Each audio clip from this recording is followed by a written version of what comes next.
This is the Average Guy Network, and you have found Home Gadget Geeks, show number 665 with guest Sammie Collison, recorded on November 28th, 2025.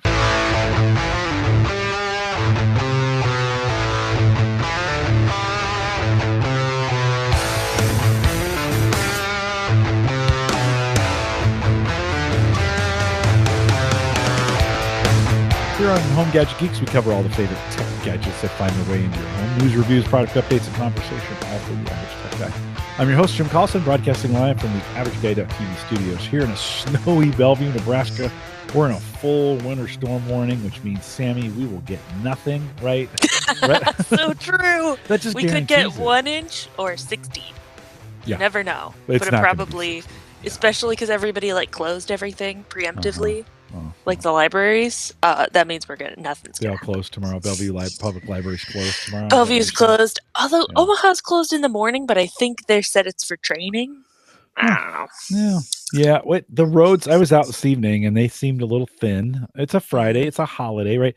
We're here on Friday after Thanksgiving. This is our annual tradition. I think we've done this 3 or 4 years or so. But anyways, let me quick say, though, before we continue, big thanks to our Patreon subscribers that you guys do that each and every month. Appreciate you guys. You can join the team, theaverageguy.tv/Patreon. If you've been thinking about doing that, I haven't had a new one in a while. Someone sign up. Just tell me if it works. Maybe it stopped working.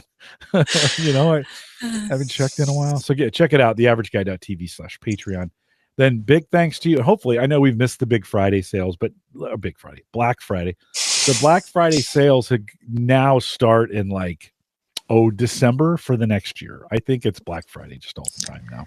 Yeah, something like that. Yeah, it's pretty bad. Anyways, thanks. If you head out to theaverageguy.tv, click on I have an Amazon affiliate link. Just click through it, and that's all you need to do. And supports the network. Thanks indeed for doing it. I just got one. Snow is expected in your area. Notice here on the old Mac, starting around 12 a.m., continuing intermittently until around 9 p.m. You can expect, this is what I was trying to get from our A-Lady friend earlier. Yeah, right? She wouldn't do it. She would not. You were there. She would not speculate on the amount of snow. She refused to. I asked her like a politician 6 times.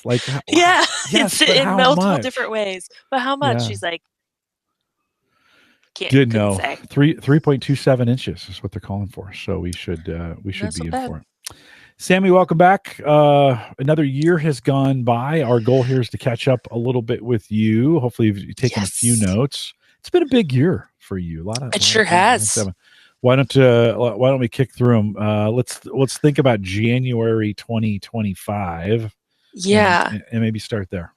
All the things that have happened. You don't have to go month by month, but so I was still in I'm just trying to think of where I was a year ago, which was I was still in my first year at Central. Right. Still kind of getting my feet under me. Central High School. So I'm a library para at our big high school in downtown Omaha. I can see Gallup from up on Capitol Hill. And I now kind of have my feet under me. I came in starting my second year really kind of gung-ho. And I'm like, I know what I'm doing. Especially when it comes to rules and expectations, but also goals for managing the collection and making connections with teachers. But I also started college again. This is huge. That's exciting. Yeah, I am once again going to college. Yeah. So I did 4 years at Northwest Missouri State doing journalism. Left. Didn't quite wrap it up into a degree. Piddled around with some things. Did a semester at UNO. Didn't love it. Started working. And now I am doing their Bachelor's of Multidisciplinary Studies degree, which allows me to recycle journalism credits and then tack library science credits on top. So I started that. My semester's almost over. So when you graduate, your degree will be multidisciplinary? Yes. With an emphasis in journalism and library science. Yes, basically. So for what you want to do for libraries in the future, you're confident that's enough for them? I think so. I think the combination of, because journalism and library science sound like they wouldn't be related, but they're both information sciences, and they both deal a lot with public relations and public communication skills, dealing with communicating with the masses. and trying to benefit the greater good generally in an ideal sense. But also a combination of that and experience. So I'm hoping that working in libraries as long as I will have by the time I'm done with this degree, in combination with having these core classes. And a lot of these classes are part of the Master's of Library and Information Science program. Like there are master's students who take these classes. But it's also part of the teacher education school. So there's school librarians who are in the program. So it's good. It's a good mix, good networking. Yeah. I think if I play my cards right, I can weasel my way in and then potentially do a master's later. Who knows? Yeah. Yeah. You never know. A job will exist in 20 years that doesn't exist now, and maybe I'll pivot to that. You never know. Yeah. Yeah. No, for sure. You're deploying a little bit of new tech as you went back to school. Yes. One of the items you picked up, Dr. Brian Freelander, who's regularly on the show, would be super proud of you for this. What'd you get? I got a Remarkable, which is, sorry, the lighting sucks, but this is a tablet that is extremely slim. It's about the size of it's a little bit smaller than an 8.5 by 11 notebook. Comes with a pen, and because of the technology in the pen, you can write on the surfaces if it's paper. Feels like paper. You can rest your hand on the screen without impacting what you're writing or how you're moving. Comes with a built-in eraser, and it's basically a digital notebook. So you can have you can have lined pages, you can have blank pages, you can import PDFs, you can use it as an e-reader. I use it as my calendar as well. Anything sensitive on here? No.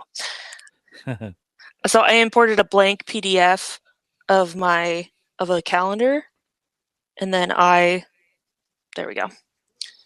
Just fill in the month, and that's my day book. Yes, e-ink on that, e-ink. Yes, so not hard on your eyes. It has no backlighting or top lighting, so it's hard to use in the dark, like a piece of paper. But I don't have that problem so much. If I am in dire straits, I get out my phone. Right. But not hard on your eyes. Extremely low power usage. I don't have to recharge it often at all. I think I've recharged it maybe 3 times since I got it a couple months ago. Okay. It's very good. USB charging? USB-C. USB-C, okay. This is the Remarkable 2, I believe. So USB-C port. It's not the newest model, but it's like the 2nd generation. And I also use it a lot for class notes. And so you have and you can scroll. The scrolling's a little slow. That's the nature of e-ink, though, is the latency is pretty high. I think that's gotten better in the newest model. And then you can swipe. Right, from somebody. I did buy it used from a friend. Yeah. For much cheaper, because they are a little bit pricey. do you move your documents off to something else? Does everything stay on the device? You can sync it with the cloud. Okay. There's also a functionality where you can circle blocks of handwritten text and convert them to typed text. And I imagine that you could export it as a PDF. I haven't messed with that a ton, just because I use this primarily for my own use and I can read my handwriting just fine. But I've used it for signing documents. I import it onto the device, sign everything, and then grab it from the cloud off of my computer just through the Remarkable website, and then chuck it in an email. And that works pretty well. Nice. I'm a big fan of that. What's been the biggest help for you from a schoolwork or homework perspective? Having it all in one place. Because when I did college the first time and in high school, I've always been a handwritten note taker. I had all these notebooks. And I'm like, if I forget a notebook, I'm screwed. Like, I don't have it, or if it gets water damaged, or you fill up a notebook and then you have to have a second one. It's always trying to cram things in. It's also the flexibility of being able to grab blocks of text and drag them around. Because sometimes I'll like make an outline for class, and then one section turns out to be like way more important than I thought it was going to be. I'm like, I need more room there. And I can just do that. I can just grab all of the notes.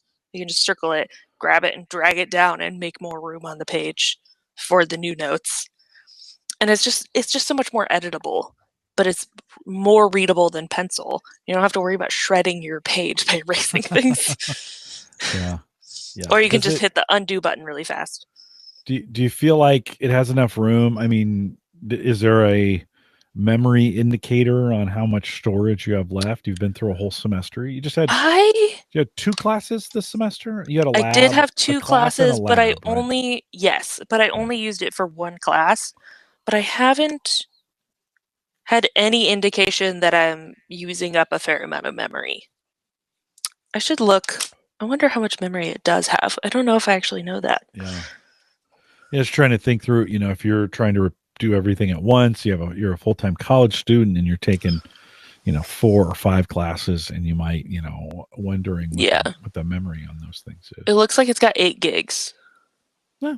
Okay. Which is not bad, especially for just bad at all. For text. Yeah, they're for text. They're basically just PDFs, right? And it's kind of the way that goes. If at any point it fills up, I can just rip those files online and put them save them as PDFs and put them on a hard drive. Right. I'm sure you could send them in mass too if you wanted to. You could select a whole bunch of them and just ship them off, get them off the device. Anything else? Well, let me ask you this: from a college perspective, it's been a couple years between the first run and now this second run. We'll call it. I think we're okay saying a second run, right? Yeah. At it. Anything technology wise change at college? Did you notice any big differences at all between the years? I think just 2 years. It wasn't that. Yeah, but it is. I did previously go to college pre-COVID, and now we're in post-COVID, which is definitely just a difference in tone.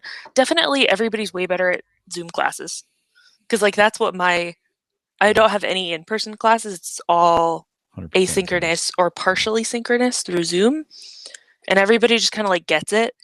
Everybody knows about the raising your hand on Zoom and using breakout rooms, and everybody's better at using Canvas. I feel like my college professors, it might have just been because they were old school journalism dudes that they were like, I'm not going to use all these bells and whistles in Canvas. But it feels like all the professors now are pretty proficient at structuring their courses in a way that's easy to navigate. But I also just feel so much more confident. And so it's like, how much is it that college has changed and how much is it that I'm now a 27-year-old adult instead of an 18-year-old baby? Just a different vibe. Does it feel different in class for you? 100%. Yeah. 100%. Because I don't feel like a subordinate to my professors anymore. I feel like we're collaborating, Yeah. I'm not afraid of them. Right. I'm not afraid of their judgment. I'm like, you are a tool that I am paying for, and we're going to collaborate on my education and learning what I need to know. It's also nice to be able to apply, and I had this to some degree in journalism, but it's nice to be able to immediately apply the things that I learn because I work in a library. I'm just going to grab that lesson from last night and plop it into my work. Yeah. You mentioned second year at Central. Mm-hmm. Getting a head start with students, a better start, feeling better this year. I mean, just with a whole year of experience, is that working a little bit better for you? Yeah. We also this year we have a cell phone ban in place. So during the school day, no cell phones out in the library. They can still use their iPads because all students in OPS have iPads. But we've been really trying to, ironically, kind of lo-fi the library. Because we're like, all of this research has come out about how bad constant access to technology is to developing brains. And so we're like, how do we get these students out of their screens and interacting with each other? So we got a grant from the Alumni Foundation to get puzzles and board games and big coloring pages. We got a little bit of podcast equipment because we have a podcasting club. We got the microphone arms like you have. Nice. Which is really cool. Those are fun. Everybody and that's still using technology to engage with people, which we're a big fan of. Yeah. But for the most part, the laptop cart has kind of stayed shut away unless I'm running updates on it or somebody's really in a pinch. And phones have been less of a problem. Students are not trying to film TikToks in my library. The old TikTok filming, yeah. But they love the puzzles. They're big fans, which is huge and surprising to me. Do you think that'll? I mean, that's fairly new. Do you think that'll Yes. survive and keep going? You think that I momentum? wonder about that, if it'll lose its novelty and we'll move on to something else. Yeah. But for the time being, I'm riding that high of like having something very easy to redirect students towards if they are caught up on homework or aren't going to do their homework, no matter how much I ask them to. Right. To have to redirect them towards something creative or productive or social. Yeah. Rather than scrolling TikToks on their phones. We had the death scroll. We kicked out a puzzle this year for Thanksgiving and got it started. One of the cool things I think about puzzles, and just as low tech as they are, right? I mean, they've been around forever, but you can join in anytime, any place, by yourself or with a group of people. You can have great conversations, sip a cup of coffee, make a cup of tea, enjoy a cocktail. Like, it just works. Like, you just sit down, and no matter where you're at, you can sit down and just start looking around. Like, okay, what needs to get, what needs to, what's the next step? Puzzle with Groot in it. And last night when I took over the puzzle, Groot his face wasn't there. And so I made it my mission to get Groot built out. It's a good goal. Got most of it. We still have a little ways to go.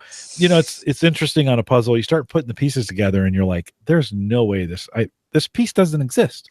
Like, you're looking for a particular. You look and you look and you look and you look and you look, and then at some point it just pops out to you. Like, just becomes self-aware. It just pops out. It's like just becomes. You're like, plug me in, right? And then you got to tap on tap to indicate to everybody that you did it. Yeah. Success. Well, it's good to hear. I mean, from that perspective, you got a grant this year, right? You bought the grant got you some new puzzles and games and the puzzle board. So the puzzle is contained, and it has the drawers that pull out, like and you ours? can use as trays, like ours, but it doesn't spin. Okay. And it's a little bit smaller, but it's also good for if the table that the puzzle is on, we need it for class. Or like rambunctious freshmen are going to come in the library, and I'm like, they're going to mess with my puzzle. Yeah. I feel ownership over everything in the space, even though I belong to it, and it belongs to the students as well. But I'll just yoink up the puzzle board and bring it behind my desk and keep it safe. And it has like a dust cover that goes over it on the weekends and like over break. Oh, nice. So it doesn't get all gross, dusty, and it's very nice. Yeah, the spinning board is nice, and even when I was doing it solo. You could like, as you're looking for pieces, you can spin the board around to like bring them closer to you. Maybe it's my failing eyes, but that was certainly helpful. They say there's some good brain stuff that happens when you do puzzles. I have heard that as well. It's good. It's very relaxing. It centers you, lowers your heart rate in similar ways that reading does. Where it focuses your mind. There's a sewing and quilting YouTuber that I watch, and she always says, get out of your brain and into your hands. And puzzling does that in a way that a lot of tactile hobbies do. It's very good. Yeah, woodworking. We talked with Dave McCabe a couple of weeks ago about woodworking. I'm sure that's what does it for him. Last week. Activates the problem solving corner of your brain. You're still knitting, right? I'm imagining that's also one of those kinds of things, right? Yes. There's behind the camera, there's various knitting accoutrements. You have a lot. There's a project literally in reach. Do you think knitting? There you go. Do you think knitting is making a comeback? Like, I mean, yes, in a do you big feel way. like yes. When you think about the community as a whole, talk a little bit about the knitting community that you there was during the pandemic, there was a huge surge in crochet through TikTok, but also as a side effect of that, knitting has boomed as well. Like, people have gotten back into the fiber arts. They were kind of a dying hobby because there was kind of a gap of, it was always kind of passed down often, because it's a very gendered hobby, often from mother to daughter or from grandmother to granddaughter. My aunt taught me how to knit when I was 10. My mom's sister. But there was less of that, less connection for various reasons, between the generations, less passing on of lo-fi hobbies. And so it was for the first 5 to 10 years that I was knitting, I kind of felt like a weird lost at sea, just like a little ship I'm like, where are all the knitters? And it was just like, I would like go to knitting shops and it would just be like older ladies who just wanted to talk about Outlander. And I'm like, I want to talk about stuff that I care about. And not just knit Farrell sweaters. Right. But it's really exploded. And there are way more young people knitting and crocheting, but also knitting. And I see... Why do you think that is? I think people needed to slow down. I think they needed a slow hobby. And also it's so cool to make art that you can wear. Yeah. Like, I think in an era of digital art, 2D art sometimes feels less tangible, less tactile, and less common. More people do digital art than like physical painting and drawing, I think, just because it's more accessible and more affordable because you buy a drawing tablet once and then you don't have to worry about supplies. But I think having the concept of wearable art is really intriguing, especially to me. And like, if it is intriguing to me, then it's going to be intriguing to more people as well, because nobody is entirely unique. Yeah, I just love it. And it's so good. It's such a good time filler and good for if you are fidgety and you need a fidget. I'm messing with a 3D printed fidget right now that I just dropped. But when you're talking to somebody and you just need something to do with your hands, when you get to a certain level in knitting, I can knit without looking. Just like plain stockinette knit stitch over and over. And so I'm just sitting here looking at you and my hands are just moving and I'm actually listening because I'm not thinking about what my hands are doing. They're just going. Just autopilot. Real quick, Ken was checking in. He said he couldn't stay, but wanted to drop in and say hi. So, Ken, thanks for doing that. Brian's doing the same. Hello, Jim and Sammie. Can't join live tonight, but hope you have both had a great Thanksgiving. And so, Brian, thanks for checking in. Thanks, Brian. Tony Rayner says, when I saw a lady get through airport security with a 12-inch knitting needles, I had questions. Is that allowed? Can you? Yes. Knitting needles are, in fact, allowed on airplanes. Okay. I knit on planes all of the time. And I tend to use circular needles, so the points are actually shorter, and then there's a cable that runs between them. So I'm not using those big, long, straight needles very often, but they are allowed. They are legal. Even the metal ones. Because sometimes I do worry that, like, TSA will break their own rules and say that I can't bring them. Yeah. So sometimes I'm tempted to switch to a wooden or a plastic needle, but I just really prefer metal needles. Yeah. And it's about as dangerous as a pencil. Yeah. You and I went to a hockey game last Friday, and you were going to take some knitting in at the last minute, kind of decided, because we parked so far away. We parked far away, and I was worried. I was like, if I have to walk all the way back to the car, I'm going to miss the game.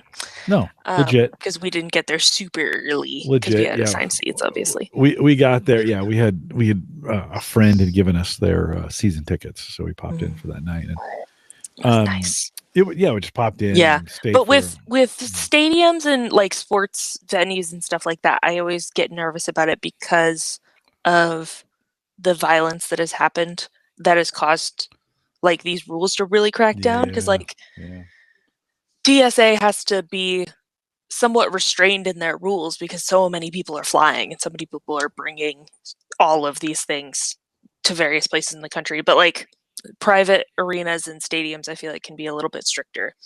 And I understand why they would be, because they can. Yeah. So I'm like, I just don't want to push it. I'm like, I don't have a clear bag. Like I'm just shoving it in my pocket. But like, if I'm going through a metal detector, I'm worried. I'm always bringing like as few things as possible if I'm going into a sporting event. Yeah. No, it's a good idea. I just don't want to make a stink over something that doesn't matter that much. No, for sure. And I had to walk them back to the car for you, but it's all right. I didn't want to risk it. No, it's fine. As my coworker at Central says, the juice was not worth the squeeze. Correct. Yeah. He says that a lot, and that has completely changed my worldview. Knitting's an old world art. People have been doing it, knitting, crocheting, needlepoint, some of those kinds of things, right? They've been doing them forever. Any new, we think of 2025, does technology add to the knitting experience from digital design or planning that way, or some of those kinds of things? Talk about how maybe it's different, same but different. Same but different. Same but different. I think the community, the online community aspect of it is huge. For anybody who's in the knitting world knows about Ravelry. But if you don't, then you've never heard of it in your life, and you might not have any idea that there is, in fact, an entire fiber arts social media called Ravelry that is both an enormous pattern library with one of the best filtering systems I've ever seen on the internet. There you go. And also a very robust forum space for fiber artists to interact with each other, to buy and sell and trade materials. And then also it comes with an aspect where you can document what's in your stash and the projects that you've made.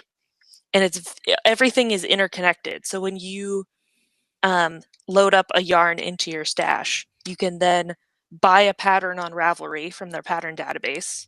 And so a little bit of the money goes to Ravelry, but most of the money goes to the person who designed the pattern.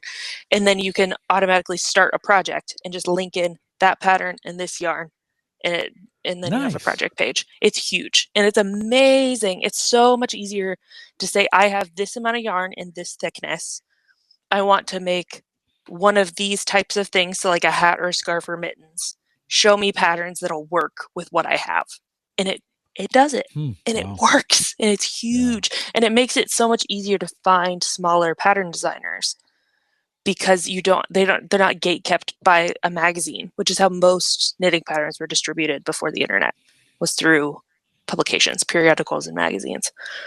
And so now anybody can be a knitwear designer. I have a free pattern on Ravelry for the Santa hat that I made you. Oh yeah. Because I just wrote up, because I freehanded the pattern, and then I just wrote it up, put it in a little PDF, chucked it on Ravelry, and I said, hey, you can have this for free. So anybody could knit that if they wanted to.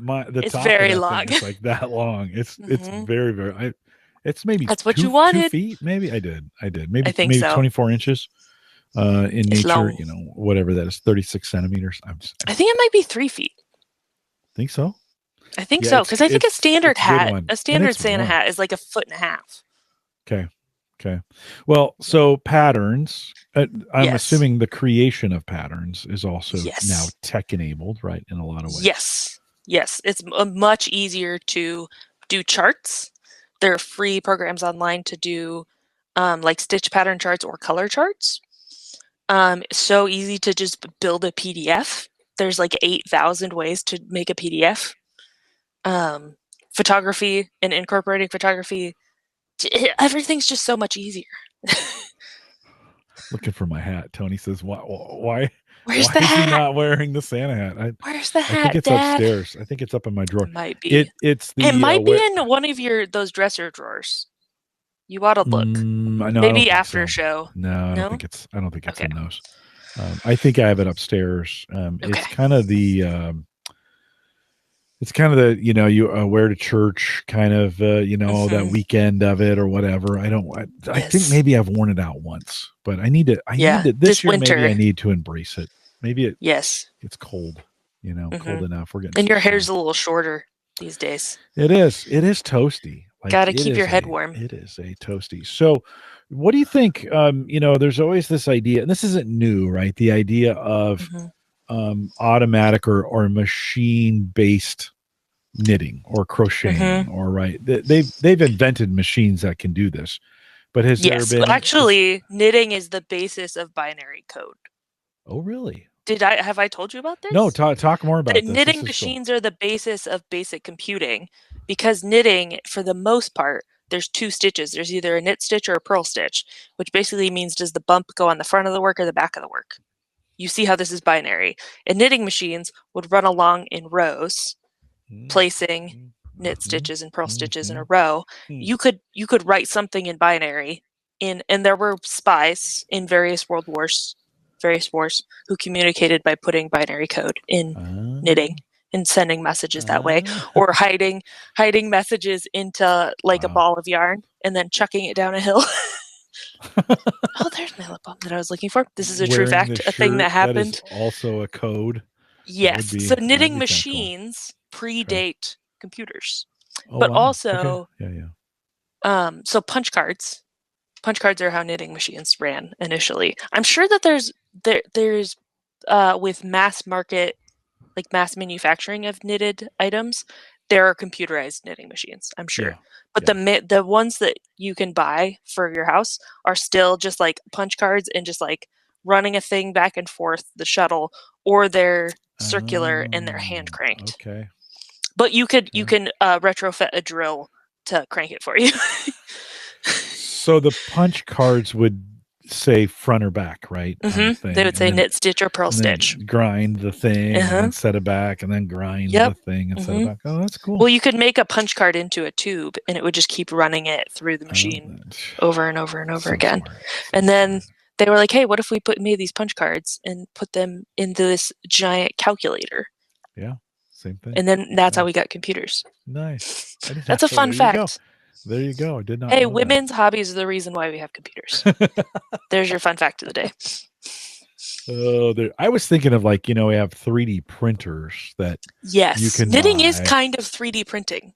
In a way. You could have your own like knitting machine that would be home based, and you would make hats or gloves or that is a thing. There are at home knitting machines, which is basically a 3D printer. Because if you think about filament, what's that look like? Right. That looks like a roll of filament. It is a roll of filament, right? It's a roll of filament. Talk about you reminded me the other day that you hand spun some yarn, right? I did not. My friend did. So this is some of the hand spun. Talk about that process.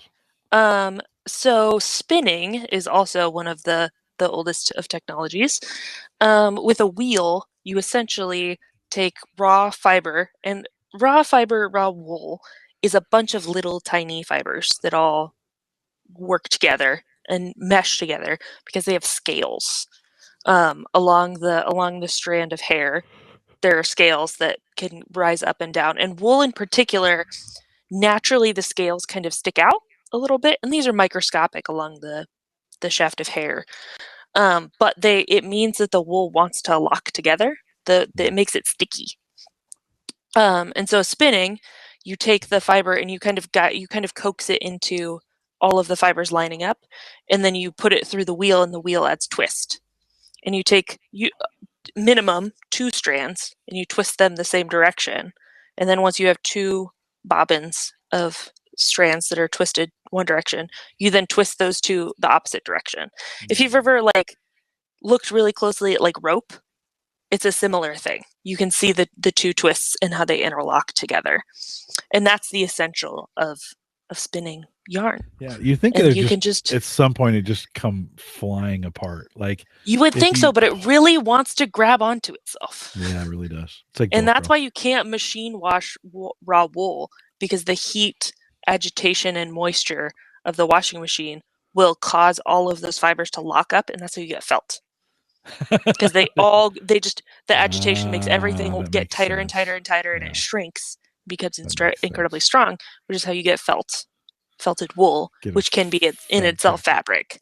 Yeah. Yep. Felt sweater. But if you knit a sweater and then you felt it, it'll come out this size. But maybe you knit a giant sweater and then put it, and then it shrinks to your size. There's a really trendy slipper pattern right now that does exactly that, where you knit it extremely big and then you chuck it in the washing machine and it felts down to a shoe size.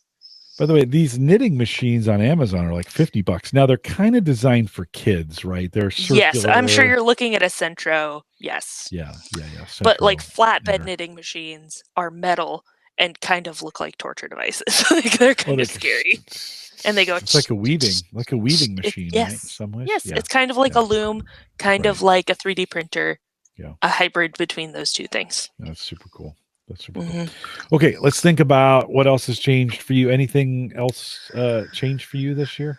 Has it? Oh my gosh. I rearranged my room, but that's different orientation. I got a different background right now.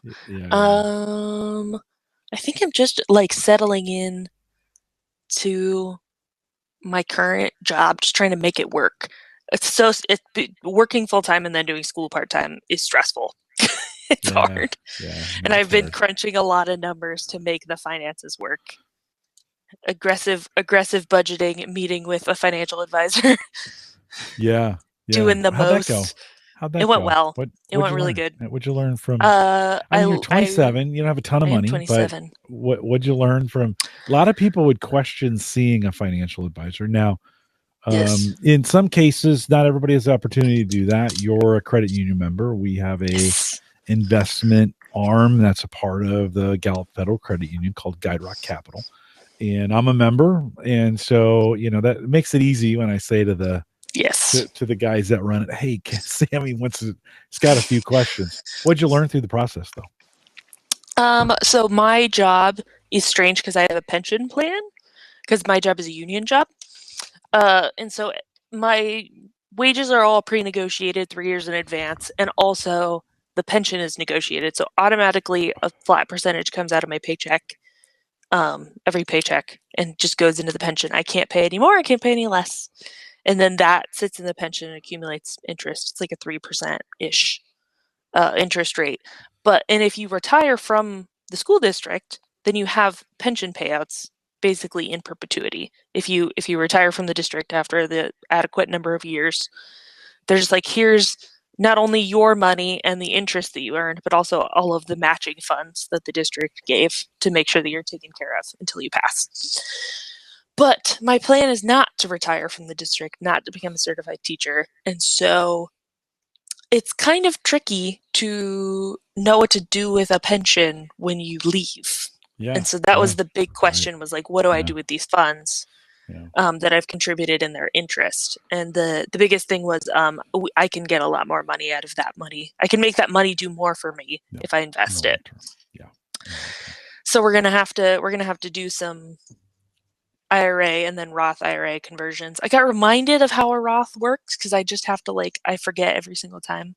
So why do what do you know about Roth IRAs? I'm like, that I want one, and that's most of it. It's easiest. One's pre and the other's post tax. Yeah. You won't get taxed on it. He drew me some graphs on why that's good. He was like, this pie slice of money and this pie slice of money.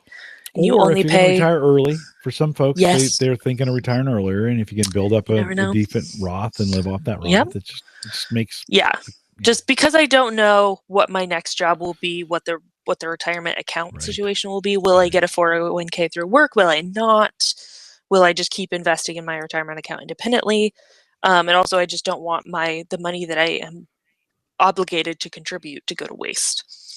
So I'm like, if I'm investing this money in not current bills, how can I make it work as hard as humanly possible for me and accumulate and grow? So that's really nice. So I got some good clarity on that. That's good. It's good. And what I love about Guide Rock, those guys are not necessarily commissioned. And so it's just part of our business, right? And so they don't mind having a conversation and then knowing when it's time for you to make that move. They're not, it's that dollar amount doesn't matter. They're about service and not about the dollar amount necessarily. And so that works out. That works out really well because you can, that it won't be a giant amount you'll be bringing over. Most financial advisors wouldn't even touch it. They'd just be like, well, just do something, kind of thing. And so kudos to Ronnie and Will over there at Guide Rock. The best. And they were so nice about helping a 27-year-old who is extremely risk averse and money conscious. That's good. That's good. Though. At this time in my life where I am bleeding cash into loan payments and tuition payments because I'm paying out of pocket for my current tuition, so I don't go further into debt. Which is why I don't know who your dad is, but man, he's a rough guy. If you're, jeez. No. It's fine. No, I want to do it. It's also not that expensive. Also, I get Pell Grants now because I'm based on my taxes, not your taxes. Now the government's like, you're poor enough for me to give you money. And I get the maximum amount. Because I don't make that much money. You're in the sweet spot. Yeah. When I went to college, it was similar. I was married, had a couple kids already. And then it was I'd long been separated from my parents' taxes. In fact, I went off those the minute I joined the military. I filed. You become an independent. Very first year at 18, my first tax return. Maybe I was 19 when I filed my first tax return, but a little easier in those days. 1987, maybe have been my first. Well, 86. I would have filed for the year 86. A little easier. Not listen, taxes have always been difficult, but in 86 it was a little bit easier to do that. Fortunately, mine are pretty straightforward. I can do the FAFSA in 5 minutes now. Yeah. Because my economic situation. Yeah, they just grab the info from the IRS. You don't have to fill out any paperwork. You just go, no, I don't qualify for any of these things. How much money are you going to give me? Right. Had you gotten a new car last year by this time? Have you had that car a year now? Oh, I had not quite. I had just wrecked my last one because I think we still hadn't gotten it for I think I got the Champ the Third in December, maybe the first week of December. So I have a new car. Well, new to me. Yeah, new to you. I have a 2015 Honda Civic. It's a nice blue color. I got it for less than all of the other 2015 Honda Civics were going for on the market. I got a good deal from the car dealership, and I have a great brother who's a mechanic who fixes it for me because my AC needed recharged and my drive belt needed replaced and my front brakes were nearly toast. It's just like, help me. So I just drive it up to his little bay at the car dealership he works at that he repairs cars for. And I just, on Saturdays, I just like sneak it in. He fixes my car. Yeah. So he's going to get a nice Christmas present. Nice. That's a good way to, good way to look at it that way. Yeah. That's what family's about. Two of your brothers are pretty good with cars, which is pretty nice. And the neighbors had told us your backup lights were out. Yeah. So you went out and bought the white ones. Yes. At least the bulbs for the white ones. And then what they really meant to say is your brake light. The brake light that gets really bright when you back up. They meant that one. You're going to get those. You're going to get. So tomorrow I'll go over the auto parts store and do a hot swap. But Timmy opened up the back, and it's really easy to get to those bulbs. Oh, so good. Yeah. You'll probably be able to replace them once I get the right. Or I'll be able to help you replace them. Yes. It's just unplug and a plug. I just might need an extra set of hands so I don't break anything. Yeah. That was November, right? You got in the accident like November of last year. 15th, I think. And then, so it was like just like a week before Thanksgiving. We went through the holidays, and you picked up the car. You did the whole thing. I did the whole thing. I looked at all the websites. I found it. Dad was we were carpooling to work because we work like 8 blocks away from each other. Nice. And he picked me up from work, and I said, "Hey, I found a car." And he's like, "Let's go to the dealership." And we're like, "We're gonna be home late." And then we went to the credit union and got a loan, and then it was my car. Credit union, and it happened in like a week. Yeah. No, it's super cool. It was nice. One more thing. Let's talk about summer for you because it's certainly time off. But yes, like this summer, probably not as successful as you were hoping for from a money. Yeah. And learn anything through the summer as you this is weird to try and find a job at 27 for like unless you're like waiting all tables. Of the summer jobs are honestly even like waiting tables. Like all of anything that's a chain is understaffed since COVID. They're running on skeleton crews. They're barely staffed. They don't hire very often, and the places that are hiring aren't paying very well, and they tend to not hire seasonal employees because there's so many full-grown adults who are having to work restaurant industry jobs full-time. If not 2 jobs of that type, or a restaurant job and a gig job like DoorDash or something. And so those jobs are just not available to younger people or people who are still in school, which is kind of the niche that I'm in because my schedule is like that of a college student. And so unless you want to do childcare or be a lifeguard or you have an inn, like you always come back to the same place that you worked in high school, it's really hard to find something. I might look at hotel like night shifts at their front desks. That's a thought I have. I did summer school, but that's only for a month and it's only part-time. So it wasn't super successful. You gonna do summer school again this year? I haven't decided. Okay. I have not decided because I do, based on the conversation I had with Ronnie and Will, I do think I'm going to try and take a summer class. Speed it up. Yeah. Do a class per summer to shave off a semester and get through college faster and potentially get to a better job faster. because their advice was accelerate my timeline of paying off debt and finishing school, which means pinching more pennies. So, it's just stressful. I just think about money a lot. Yeah. Probably more than I need to, but I worry. It's not necessarily a bad thing. Like, you don't want it to ruin your life, but worrying about it. And, I think, when I went through college, we were married. I had 2. We had Josh right after we graduated. Money was always short. It causes you to make different decisions, I think if I did one thing different, I'd hang out with people who didn't have a lot of money, because it's tough. You're like, let's do it. I don't know. Kind of thing. I never had a lot of money. It always causes me, my good friend Ed Sullivan, who you got the laptop from, right? He's always like, hey, I got this deal for you. You're always looking for a good deal. He sold us a laptop for multiple boxes of cigars. Yeah. I always have a hard time. I've had a hard time getting out of that mode, just because we were in it for so long, with 5 kids and one income basically for a lot of years. That was the American dream for a long time, right? Of one income, house, car, kids, right? I did it. It's not easy. No, it's not easy. Sarah's back at you were maybe the last person to pull it off before the economy decided that that's not feasible anymore. I might be. Yeah, I might be. I might have been lucky from that standpoint to be able to get that done. But yeah, it's just one of those, just one of those things. Listen, these times are not.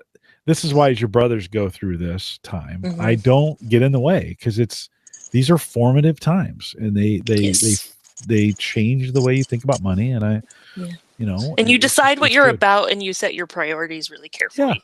Yeah. When you have this much, you are so much more discerning. When you have this much money and this much time, you're so discerning about what you spend your money and time on. Yeah. And that really defines who you are. I'm having this organic thought in this moment. I haven't thought about this before, but it's very true. I like it. I'm having the therapies on the Home Gadget Geeks, but it is a formative time for your personality, because you decide what's important. No. Fortunately, I stockpiled yarn when it was super cheap and when Joann's was going out of business. So now I can just knit off of my stash through the rest of college. And Joann's was a big market, a big craft chain store, and they private equity kind of sunk them, destroyed it. The money was mismanaged, which is unfortunate. If only they had me. If only they had somebody who was extremely anxious about finances running their finances. You need to be a CFO. It's like, I don't have an accounting degree. That's okay. I could have gone that way. If I hadn't gotten the central job and I had worked at Beardmore, I might have pursued accounting. Yeah. Because they have a strong accounting department that I probably would have shadowed. Beardmore is a local car dealership. Yes, it's a local car dealership. They own a bunch. Family owned. Yeah. I worked with one of the Beardmores for a couple years. Yeah, at work at Gallup. Yeah. I got offered that job, but then I got offered the central job, and I said, "Sorry, Beardmore, you guys were great, but I got a library job, which is what I really wanted."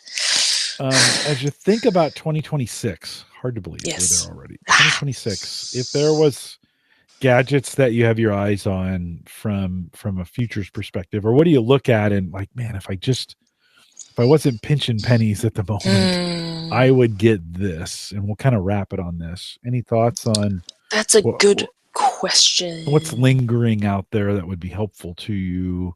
I kind of feel like this is the time when, remember when we went to the grocery store together and we do Secret Santa every year. Oh, we draw names, and I drawn your name and I took you with me. 2 years in a row, he bought my Secret Santa stuff in front of my face. I asked you, what do you think about this? The first year, you took me Secret Santa shopping, and you said that you had already done it, but you had me, and you went back and bought all the things I pointed out. And then the 2 years after that, you just bought them in front of me.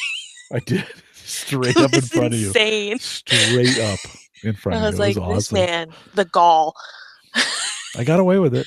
You did. That was crazy. Yeah, that was absolutely bonkers. Good. And I was like, after the first year that you did it, I was like, surely you wouldn't do it again. Oh, yeah. If it worked the first time, for sure I would. This is why your career has been successful, because you've got the guts.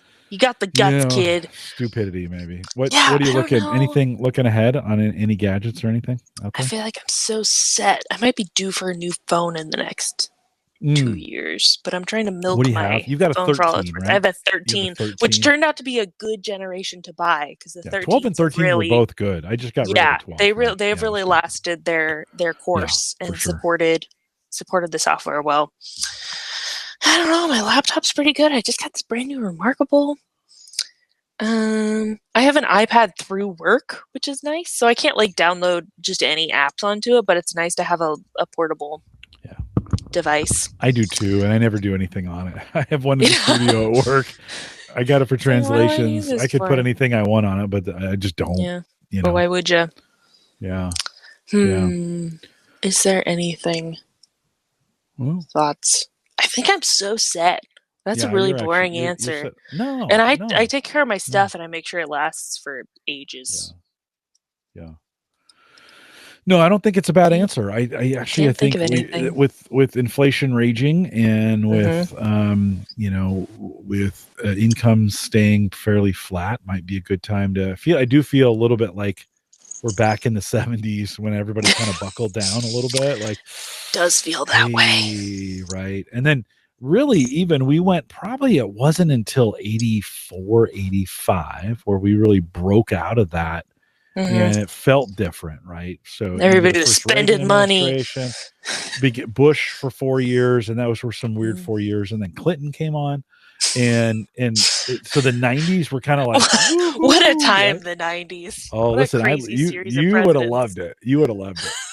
You would have. Yeah, the 90s were crazy. I'm waiting for the other shoe to drop. Maybe it's just because I've lived through multiple recessions, but especially 2008. I just don't trust economic prosperity.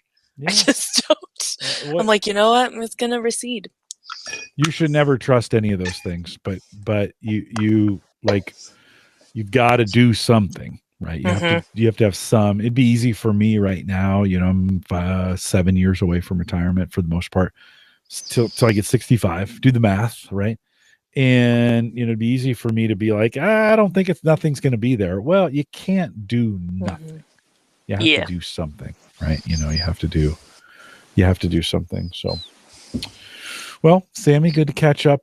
As always, good to catch up with you on the show here. You're a much beloved guest on here for your once a year catch up. I always get I think the guys love to hear from you. Most of the listeners are dads here. True. And I've had a roller coaster of my 20s. Yeah. It's been still crazy. Have a ways to go. You still got a ways to go, right? I still got 3 years left. We got to get through that. Well, man, the Thanksgiving, the Black Friday special when I turned 30. We'll have to come back.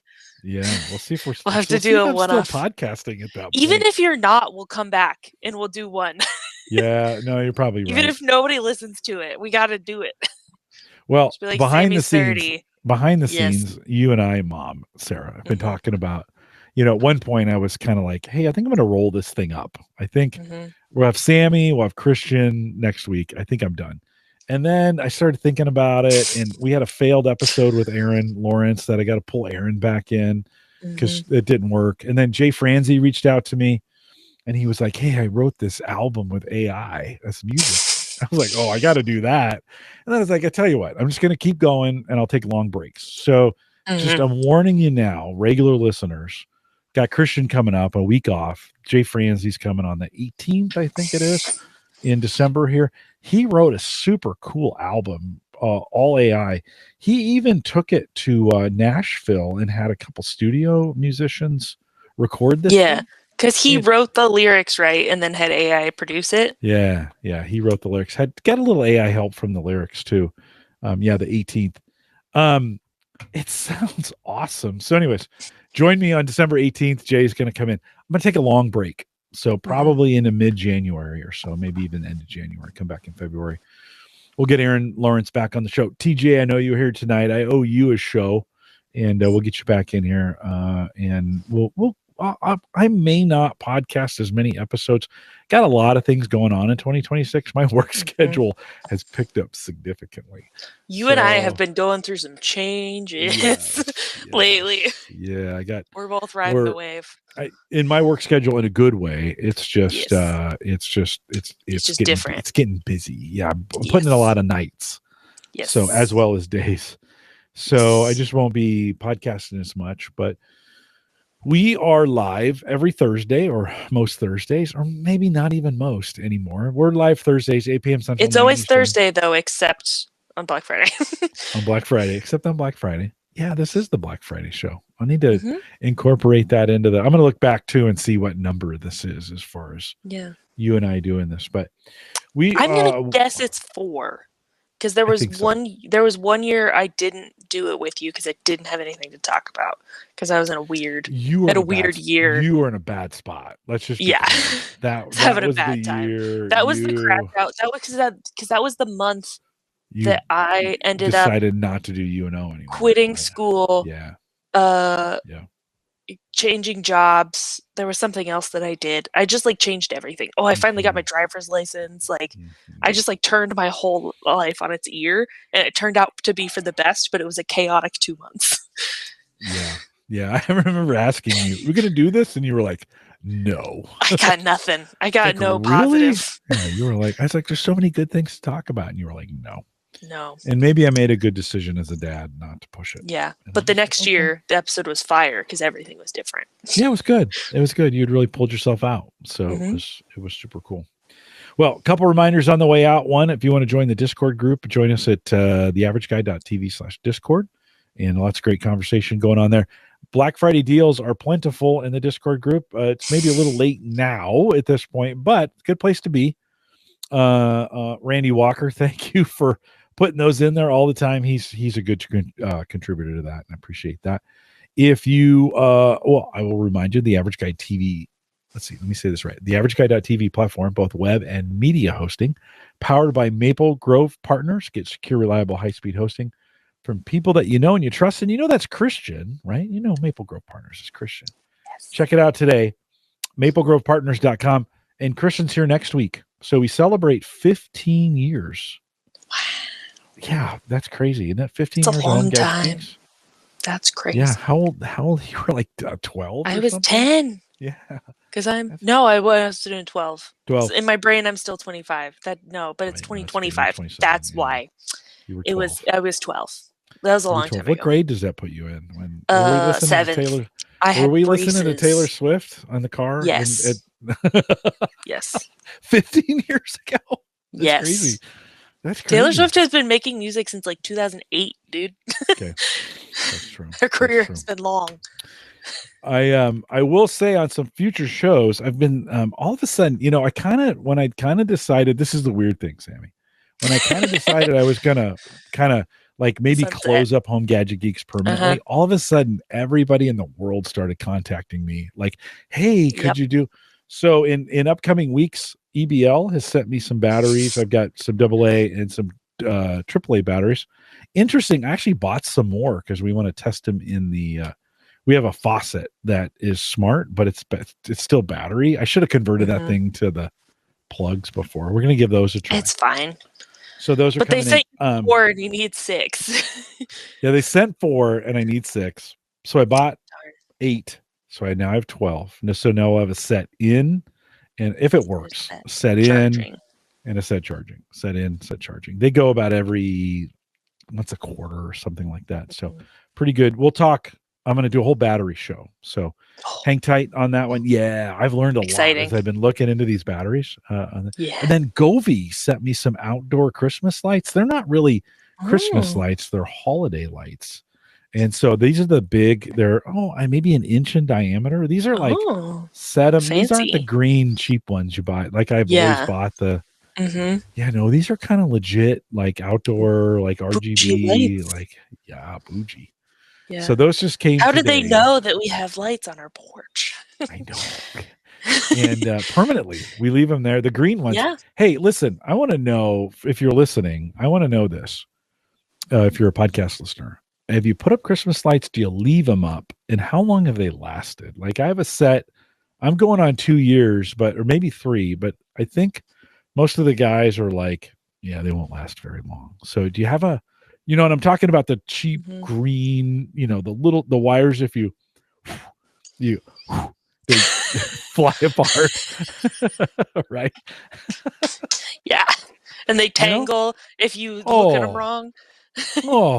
Speaking of that, we got to set our tree up. Have we planned? Do we have a plan for that? We have not. Mom and I talked about where we're going to put it. I think we're going to put it where the entry table is, so we don't have to move any furniture. Okay. We should do that. Put it where? Where the entry table is. Oh, I guess move the entry table, but we don't have to move any couches. We don't want to lose any seating. Our family's so big. We really got to maximize living room seating these days. That's true. It's treacherous. All right. Well, now you know what's going on at the Collison house. Again, Sammie, thanks for joining me, and I'll be back next week with Christian Johnson. Maybe this is weird to think. 666 is next week. You see the number down here? 665. Auspicious? Is that no? What's the opposite of auspicious? Should I skip it? No. You don't. It's like I don't believe in jinx. I only act like me either. I'm not. I'm not superstitious. I'm a little stitious, but not about numbers. Just stitious. Just a little stitious. Not superstitious. Just a little stitious. I like black cats, and I don't believe in numerology. But there are certain things. I'll knock on wood. Try not to jinx things. Okay. Try not to put all my eggs in one basket. Okay. All right. Well, 666 is next week with Christian. You might want to join us live. This might be the one. Yeah, Jim Shoemaker's out there. He says Mark of the Beast. You might want to. I might need some of your mojo next week with Christian to do 666. So get out here. Join me live Thursday night, 8 p.m. next week. I think that's the 3rd. And Sammie, thanks for coming on and doing this with me. And with that, we'll say goodbye, everybody. Bye.